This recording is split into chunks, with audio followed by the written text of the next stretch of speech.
হয়, আজি আমি সদৌ অসম সংখ্যালঘু ছাত্ৰ ইউনিয়ন চমুকৈ আমচুৰ উত্তৰ হামৰা জিলা সমিতিৰ উদ্যোগত যোৱা 11 তাৰিখে আমাৰ যোগীঘোপা ৰাষ্ট্ৰীয় ঘাইপথত অলপ বৰষুণৰ কাৰণতে ঢলি ৰাস্তাটো বেয়া হৈ যায়, বহুত বেয়া হৈছে, যাৰ বাবে আমি আজি আমচুৰ উত্তৰ হামৰা জিলা সমিতিৰ উদ্যোগত আমাৰ উত্তৰ হামৰা মহকুমা বিধিপতিৰ জৰিয়তে অসমৰ মাননীয় মুখ্যমন্ত্ৰীলৈ এখন 6 দফীয়া দাবী সম্বলিত স্মাৰকপত্ৰ ইতিমধ্যে আমি প্ৰেৰণ কৰিলোঁ।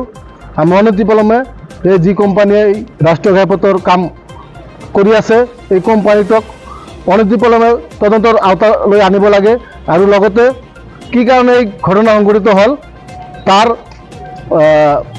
বাবে জিলা প্ৰশাসন তথা চৰকাৰে যাতে যি বিহিত ব্যৱস্থা গ্ৰহণ কৰে তাৰ কাৰণে আমি দাবী উত্থাপন কৰিছোঁ।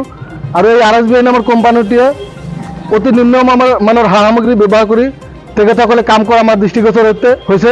গতিকে আমি অনতিপলমে মুখ্যমন্ত্ৰীৰ আমি হস্তক্ষেপ বিচাৰিছোঁ আৰু অনতিপলমে ৰাস্তাটো যাতায়াতৰ বাবে সুব্যৱস্থা গ্ৰহণ কৰি দিবলৈ আমি মুখ্যমন্ত্ৰীক আহ্বান জনাইছোঁ।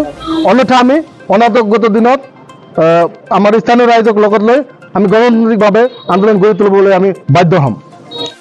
জয়ীঘোপা চলন্তপাৰা যিটো নেশ্যনেল হাইৱে বনাই আছে তাতে ভাঙি গৈছিলে, তাতে আমি প্ৰতিবাদ কৰিছিলোঁ।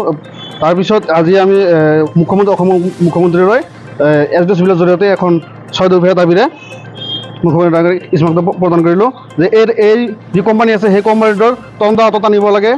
আৰু আপোনাৰ 2 নম্বৰ হ'ল আপোনাৰ এই যিটো ৰাস্তা নিম্নমানৰ কাম কৰিছে তাতে কিয় নিম্নমানৰ কাম কৰিছে সেইটো এটা তদন্ত হ'ব লাগে। এই ৰাস্তা কিন্তু ভাঙিছে, কিয় ভাঙিছে তাৰে এটা তদন্ত কৰিবলৈ আমি মুখ্যমন্ত্ৰীক অনুৰোধ জনাইছোঁ। এই মুঠতে 6টা দাবী দিয়ে আমি এটা স্মাৰকপত্ৰ SDO চিভিলৰ জৰিয়তে মুখ্যমন্ত্ৰীলৈ প্ৰেৰণ কৰিছোঁ।